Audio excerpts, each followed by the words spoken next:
સ્થળો છે તો ટોળા આપણે જઈશું ત્યાં આગળ. મને લાગે છે કે 131 કે 32 વર્ષ થઈ ગયા ગુજરાતની ધર્મસભાને. હવે આપણે ધાર્મિકતામાંથી પવિત્રતા તરફ પગ માંડવાના છે. અને હવે માતા ધર્મસભા આપણા સૌની તરફ આંખ માંડીને જોઈ રહી છે. હવે જો આપણે ધર્મસભાને આગળ વધારવું હોય તો તમારે હવે તમારું કોન્ટ્રીબ્યુશન આપવું પડશે. અને આ પવિત્રતાનું બીજું લક્ષણ કે જ્યારે આપણે એમ માને કે પ્રભુ મારી પાસે જે કંઈ છે બધું તમારું દીધેલું છે, તમારું આપેલું છે. અત્યારે ઉલ્લેખ કરવા માંગીશ, આપણે જે હોસ્પિટલોમાં જઈએ છીએ, સ્વામિનારાયણના મોટા મોટા મંદિરોમાં જઈએ છીએ, ક્યાંથી આવે છે એમની પાસે એટલી બધી સંપત્તિ? ક્યાંથી આવે છે? એ લોકો ઉદાર હાથે દાન કરે છે. 10% આખો પગાર દાન કરે છે. હજી દાનનો મહિમા ગુજરાત સુધી પહોંચ્યો નથી. હજી પરબીડિયામાં 500 થી વધુ આપણી ઈચ્છાઓ જાગૃત નથી થતી. ભલા મહિનો આપવું એટલે પવિત્રતા. પ્રભુ શું પોતાનો જીવ આપી દે છે. Hallelujah, hallelujah. અને કેવળ ધનની વાત નથી કરતો. આપણો સમય, આપણી પ્રાર્થના, આપણી આવડત, આપણો પ્રેમ, ઘણું બધું આપણે પ્રભુને આપી શકીએ. પવિત્રતાની બીજી નિશાની અર્પણ, આપવું. Hallelujah, hallelujah. માતા મરિયમ એમના જીવનમાં ત્રીજી યાત્રા આરંભે છે. અને આ ત્રીજી યાત્રા પ્રભુ ઈસુ ખોવાઈ જાય છે અને માં ઈસુની શોધમાં જાય છે. Mother Mary goes in the search of Jesus. આજે આપણે આપણી જાતને પૂછીએ કે હું જ્યારે ધાર્મિક સ્થળોમાં જાઉં છું ત્યારે હું કયા લક્ષ્યથી જાઉં છું? શું ઈશ્વરને શોધું છું કે પછી કેવળ સંસારની બાબતો, કે નોકરી જુએ છે, પ્રમોશન જુએ છે? ચાર્લ્સ ઇન્ડિગો પ્રોબ્લેમમાં છે. તો અત્યારે મને ખાતરી છે કે હાથ જોડીશું ત્યારે ઇન્ડિગો માટે પ્રાર્થના કરીશું. ચોક્કસ પ્રાર્થના કરીશું. જીવનમાં, સંસારમાં જોવા માટે પ્રાર્થના કરીશું. પણ પવિત્રતાનો ત્રીજો લક્ષણ છે કે જે વ્યક્તિ પવિત્ર હોય એ ઈશ્વરની ખોજ કરે, ઈશ્વરની પાછળ પડે. મને આ સ્તોત્ર બહુ ગમે છે. જડના ઝરણા કાજે હરણા ઝૂરી મરતા જેવું. જડના ઝરણા કાજે હરણા ઝૂરી મરતા જેવું. જડના ઝરણા કાજે હરણા ઝૂરી મરતા જેવું. तुझ काजे है प्रभु जी मारू अंतर झुरતું એવું. મારું અંતર ઝુરતું એવું. અંતર ઝુરતું એવું. મારું અંતર ઝુરતું એવું. આપણામાંના કેટલા ઈશ્વરની શોધે છે? કેટલા લોકો ઈશ્વરની શોધમાં છે કે પ્રભુ અમને તમારી ભેટો આપ્યો હોય તો આપજો. પ્રભુ અમે તમને શોધી રહ્યા છીએ, તમે અમારા જીવનમાં આવો. અમે તમને પ્રેમ કરીએ છીએ, આવો પ્રભુ. I want you Jesus, I want you. માથીના શુભ સંદેશમાં 6ઠ્ઠો અધ્યાય અને 33મી કલમ મારી ફેવરેટ છે અને મારી દરેક રિટ્રીટમાં આ કલમ ચોક્કસ ટાળું છું. અને આ કલમ શું છે? એ કલમ સમજાવતા પહેલા એક નાની સ્ટોરી જે ઘણી જગ્યાએ કીધી છે. એક ધનવાન રાજા હતો અને રાજાની પાસે બહુ સંપત્તિ હતી અને પોતાની પ્રજાને કહે છે કે આજે હું તમને બધું લૂંટાવા તૈયાર છું. આજે જેને જે જોઈએ તમે જાઓ અને એની સામે ઉભા રહો, એ તમારું. તમે આ સોનાના ચાંદીના પૂતળા છે, મહેલ છે, જે જોઈએ જેની સામે ઉભા રહો એ આજે તમારું. મારી સંપત્તિ આજે હું લૂંટાવા તૈયાર છું. જે જોઈએ જાઓ, એની સામે ઉભા રહો, એ તમારું. સોનાના પૂતળા સામે ઉભા રહે, પૂતળું તમારું. પેલી મૂર્તિ સામે ઉભા રહો, એ તમારી. આ પેલી પ્રતિમા સામે ઉભા રહો, એ તમારી. અને લોકો વિચાર છે આજે તક છે, આજે તક છે. રાજાની સંપત્તિને પોતાની કરવાની તક છે. અને પછી સમય આવે છે, નગારું વાગે છે અને લોકો દોડતા જાય છે રાજાની સંપત્તિની પાછળ. કોઈ સોનાના પૂતળા પાછળ, કોઈ ચાંદીના પૂતળા પાછળ, કોઈ હીરા જવેરાતના પૂતળાની પાછળ. એક નાની છોકરી હતી, ત્યાંની ત્યાં ઊભી છે. એ કહે છે, શાંત ઊભી છે. રાજા કહે છે, દીકરા તે સાંભળ્યું નહીં? તને નથી જોવું બધું? આજે હું તને બધું આપવા માંગુ છું. તો એ છોકરી કહે છે, રાજા, મને બરાબર ખબર છે કે મને શું જોઈએ છે. અને એમ કરીને દીકરી ચાલતા ચાલતા રાજાની સામે આવીને ઊભી રહી અને કહે છે, રાજા, આ બધા છે ને મૂર્ખાઓ છે. આ બધા કેવળ તમારી સંપત્તિની પાછળ પડ્યા છે. તમે કહ્યું ને કે આજે તમે જેની સામે ઊભા રહેશો એ તમારું. રાજા, હું તમારી સામે ઊભી છું. મને તમારી સંપત્તિ નથી જોતી, મને રાજા જોઈએ છે. કારણ કે જો રાજા મારા તો બાકીનું બધું જ મારું. Hallelujah, hallelujah. રાજાની પાછળ પડો. એકવાર ઈસુ જીવનમાં આવશે ને, કશાની જરૂર મહેસૂસ નહીં થાય. આ ધાર્મિક રહીશું ને તો બધી જગ્યાએ જવું પડશે, તોય ખાલી ના ખાલી. ઈસુની ઝંખના રાખો, ઈસુની ખોજ કરો. અરે એ કલમ કઈ છે? માથી 6 અધ્યાય 33મી કલમ. સૌ પ્રથમ ઈશ્વરના રાજ્યની પાછળ પડો. સૌ પ્રથમ ઈશ્વરના રાજ્યના એના ધર્માચરણની પાછળ પડો, એટલે બાકીનું બધું તમને ઓટોમેટિક આપવામાં આવશે. આપણે ઘણીવાર જ્યારે સાઉથ ઇન્ડિયન રેસ્ટોરન્ટમાં જઈએ છીએ અને જ્યારે મસાલા ઢોસા ઓર્ડર કરીએ છીએ ત્યારે ખાલી ઢોસા ઓર્ડર કરે છે, ચટણી ને સાંભાર ફ્રીમાં મળે છે. સેપરેટ નથી કહેવું પડતું ઢોસા, ચટણી અને સાંભાર. ના, ઢોસા મંગાવો, સાંભાર ચટણી ફ્રી. એ જ રીતે ઈસુની ઝંખના રાખો, સંસારનું બાકી બધું ફ્રી. Hallelujah, hallelujah. ઈશ્વરને ઝંખીએ, હૃદયમાં ઈશ્વરની ઝંખા રાખીએ. અને આજે જ્યારે આરાધનામાં આપણે જઈએ ત્યારે આપણે આપણી સામે ઈસુને જોઈએ છે. માગીશું, બહુ પ્રાર્થના કરવાનું મન થાય કે પ્રભુ તમારી પ્રોપર્ટીમાંથી અમને આપી દો, તમારી કૃપામાંથી આપી દો. પણ આજે તમને કહું છું કે જે વ્યક્તિ પવિત્ર હોય એ કે પ્રભુ તમારી ભેટો નથી જોતી, આપવી હોય તો આપજો. આઈ વોન્ટ યુ. અને માતા મરિયમ પ્રભુ ઈસુની શોધ કરે છે. આપણે પણ ચાલો જઈએ, બધા સ્થળોમાં જઈશું, ભક્તિપૂર્વક જઈશું, ઈશ્વરની શોધમાં જઈશું. આ આધ્યાત્મિકતાનું ત્રીજું લક્ષણ છે, ઈશ્વરની ખોજ કરવી. અને છેલ્લે પવિત્રતાની આધ્યાત્મિકતાનું ચોથું લક્ષણ, માતા મરિયમ. અને આ માતા મરિયમની ચોથી યાત્રા છે. પહેલી યાત્રામાં એલિઝાબેથની મુલાકાતે ગયા, સેવા. બીજી યાત્રામાં ઈસુને અર્પણ કર્યા. ત્રીજી યાત્રામાં ઈસુની શોધ કરી. અને ચોથી યાત્રા જ્યારે એકનો એક દીકરો પીડામાં છે, દુઃખી છે, અને માતા મરિયમને ખબર છે કે અપમાન કરશે, વસ્ત્રો કાઢી નાખશે અને એને મારી નાખશે. અને માતા મરિયમ એ યાત્રા પણ કરે છે, દુઃખની યાત્રા. ચોથી યાત્રા, દુઃખની યાત્રા. એવું મનાય છે, મેં તો લગ્ન નથી કર્યા, હું સંસારમાં નથી, પણ જે મા બાપ છો, મને લાગે છે કે સંસારનું મોટામાં મોટું દુઃખ કે મા બાપના ખભા ઉપર પોતાના સંતાનની લાશ, માના ખોળામાં પોતાના દીકરા દીકરીની લાશ, એના જેવું બીજું દુઃખ બીજું કોઈ નથી. અને માતા મરિયમ એ ચોથી યાત્રામાં એ દુઃખનો સ્વીકાર કરે છે, દુઃખનો સ્વીકાર કરે છે. કોઈ જગ્યાએ એવું નથી લખ્યું કે માતા મરિયમ નાસીપાસ થઈ ગયા, સ્ત્રીઓ રડે છે. માતા મરિયમ દુઃખનો સ્વીકાર કરે છે અને ઈસુની પાછળ પાછળ પાછળ છેક સુધી મરે છે ત્યાં સુધી, લાશ ખોળામાં મૂકે છે ત્યાં સુધી માતા મરિયમ દુઃખ સહન કરે છે. બરાબરનો આ ચોથું લક્ષણ બહુ અઘરું છે.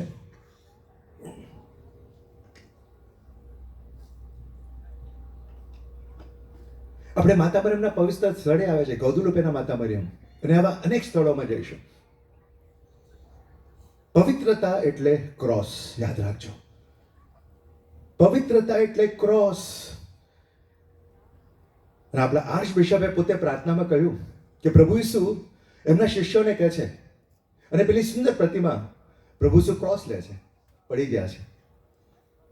ક્રોસ છે, ક્રોસ એટલે દુઃખ. અને પ્રભુ ઈસુ પોતાના અનુયાયીઓને કહે છે, જે કોઈ મારું અનુકરણ કરવા માંગતા હોય તમારો ક્રોસ લો.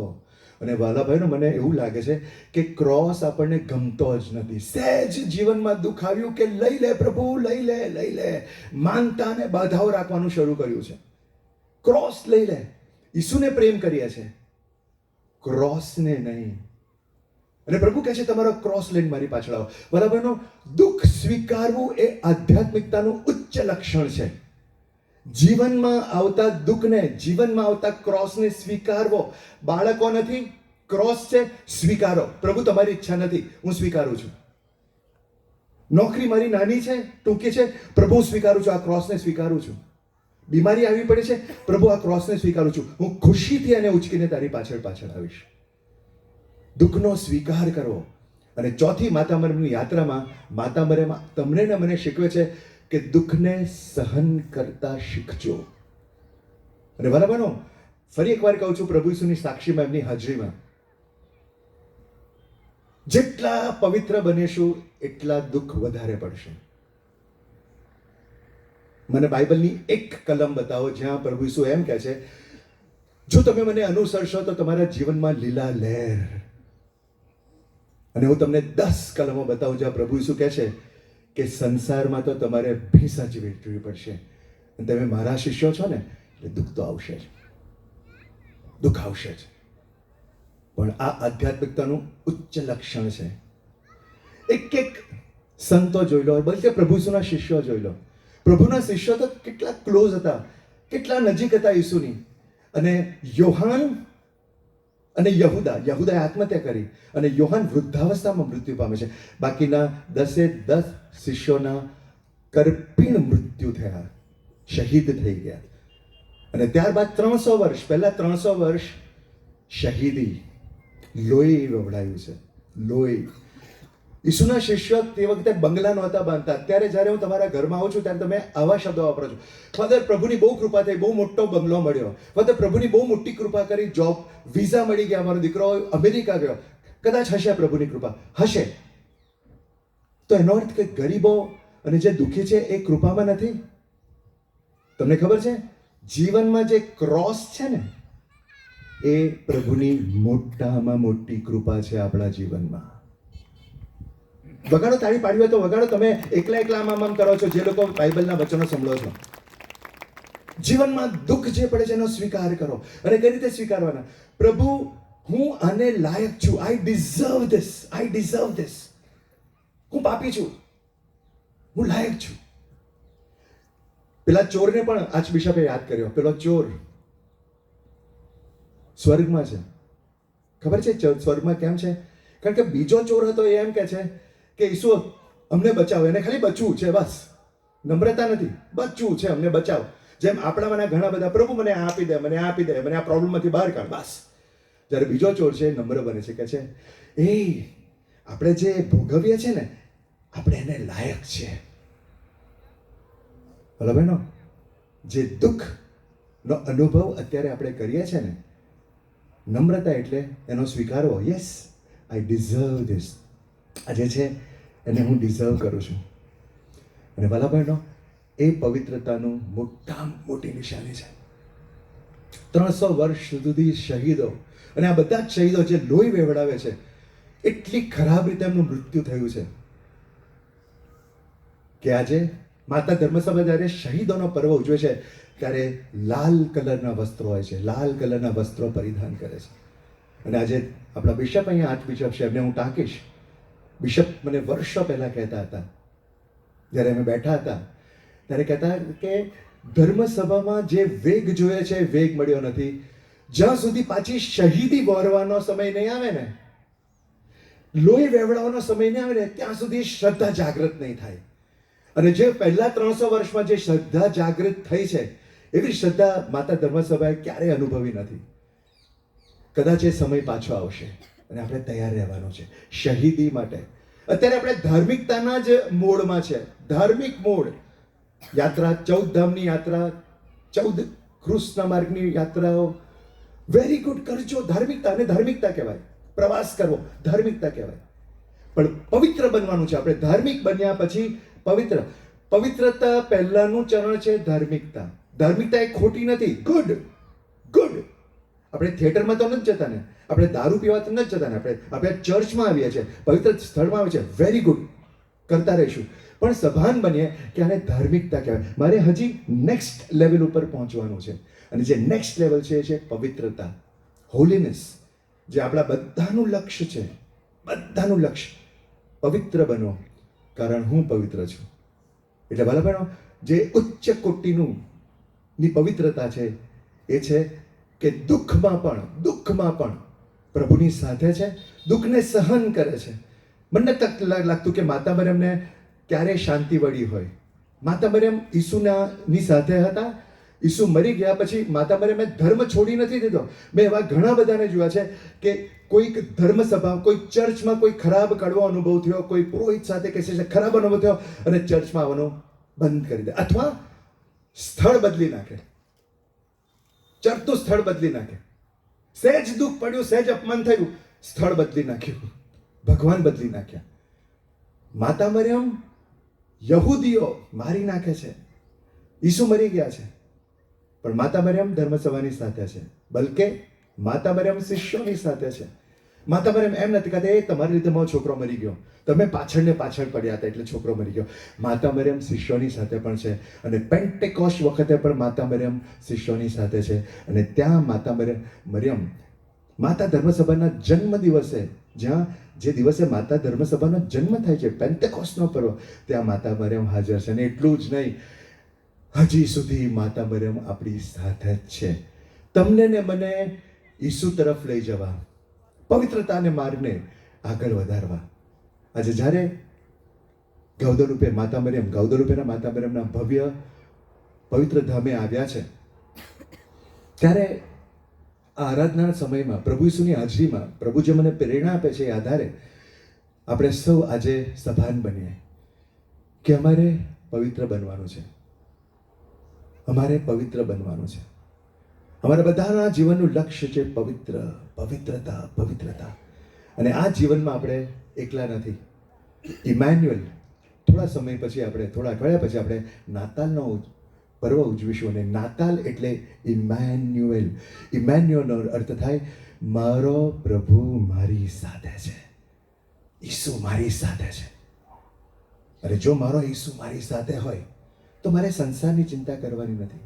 બસ ઈસુની સાથે રહું, ઈસુની સાથે સમય વિતાવું, અને ઈસુ જેવા પવિત્ર છે, એમના મા જેવા પવિત્ર છે, બસ એવા પવિત્ર બનવાના પ્રયત્ન કરું. બલકે હું તો કહું છું કે પ્રભુની કૃપા હશે તો જ પવિત્ર બની શકીશું.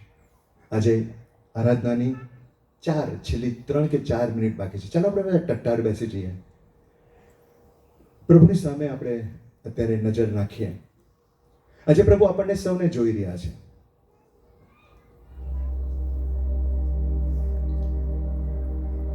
આપણા સૌનું ધ્યાન ઈસુ તરફ, અને ઈસુ આજે આપણને સૌને કહી રહ્યા છે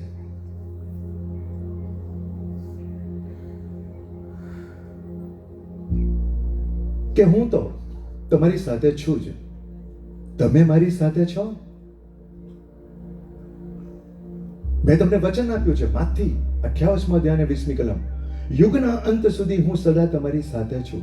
અને જો અત્યારે પણ રોટી રૂપમાં તમારી સાથે છું, અને ખ્રિસ્ત યજ્ઞમાં રોટી રૂપમાં હું તમારા શરીરમાં આવીશ.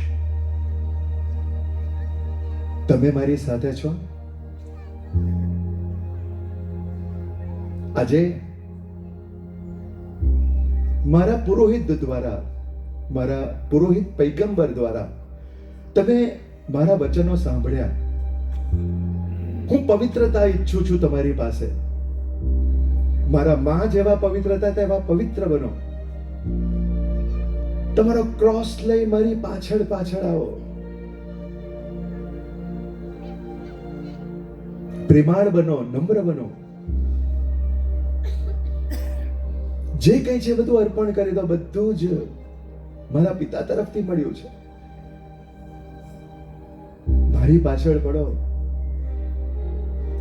મારા વિના તમે કશું કરી શકો એમ નથી. યોહાન 15મો અધ્યાય 5મી કલમ, મારા વિના તમે કશું કરી શકો એમ નથી. મારી પાછળ પડો, અને હું જો તમારી સાથે છું તો તમે બધું કરી શકશો.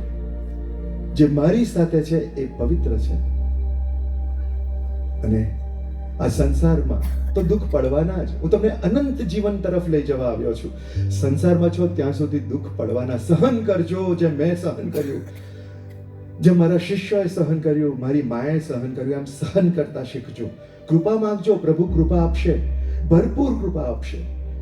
પણ મારા આપેલા ક્રોસનો સ્વીકાર કરજો, એને પ્રેમ કરજો. જે મને સ્વીકારે છે મારા ક્રોસને પણ સ્વીકારે છે.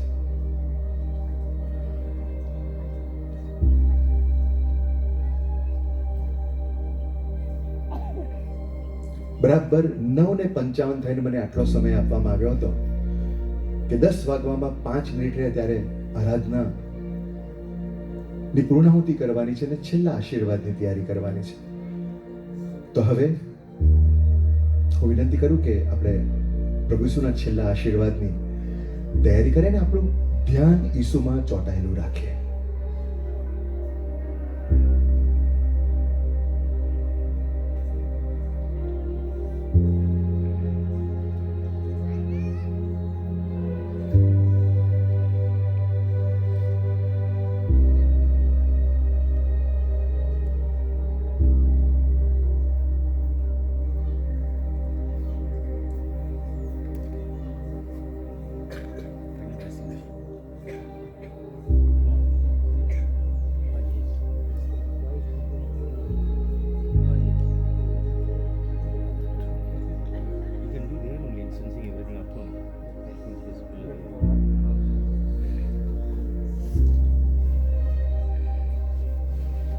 यीशु नाम मिला, यीशु नाम मिला, मेरा जीवन संवर गया,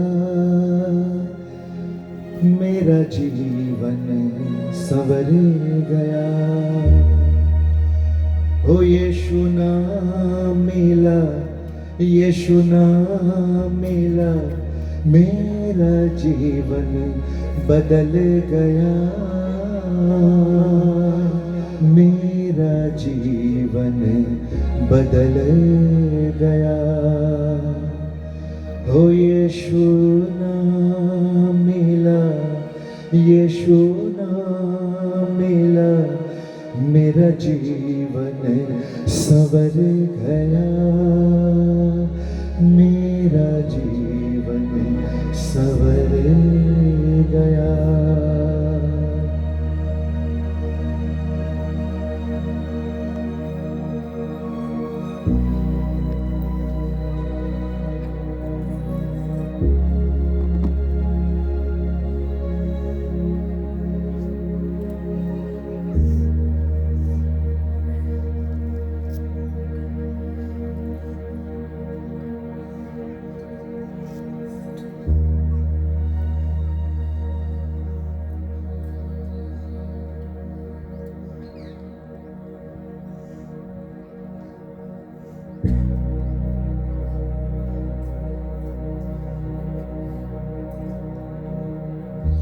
પ્રભુ તમારી સ્તુતિ હો, તમારો મહિમા હો.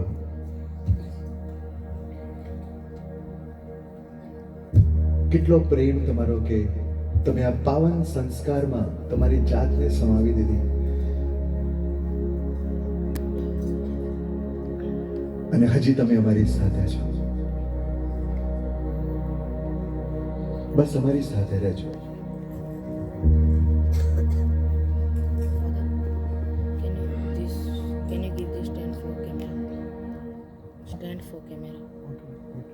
દિવ્ય જીવન ભાતું પ્રભુએ એમને આપ્યું.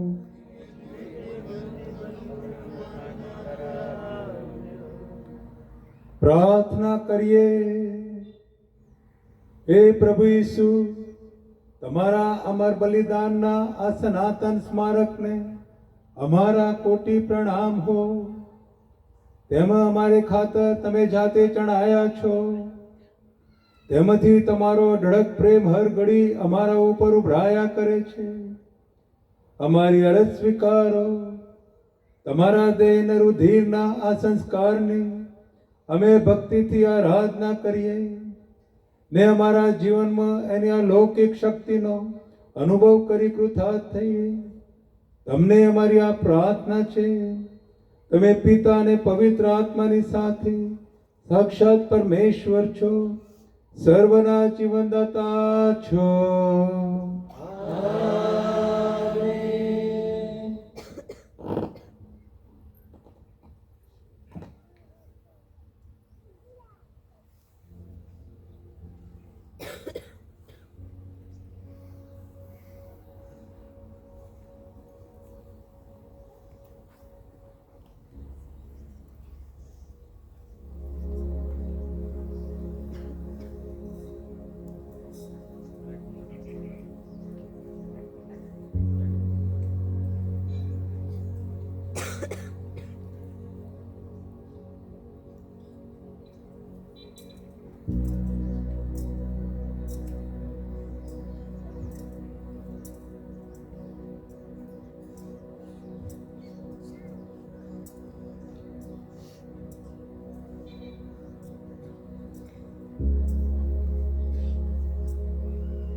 પિતા નામનો જય જયકાર કરો, પિતા નામનો જય જયકાર, પિતા નામનો જય જયકાર કરો, પિતા નામનો જય જયકાર, જય જયકાર કરો, જય જયકાર કરો, પિતા નામનો જય જયકાર, જય જયકાર કરો, જય જયકાર કરો, પિતા નામનો જય જયકાર. હોસાના હાલેલુયા, હોસાના હાલેલુયા, હોસાના હાલેલુયા, હોસાના હાલેલુયા. ઈસુ નામનો જય જયકાર કરો, ઈસુ નામનો જય જયકાર, ઈસુ નામનો જય જયકાર કરો, ઈસુ નામનો જય જયકાર, જય જયકાર કરો, જય જયકાર કરો, ઈસુ નામનો જય જયકાર, જય જયકાર કરો, જય જયકાર કરો, ઈસુ નામનો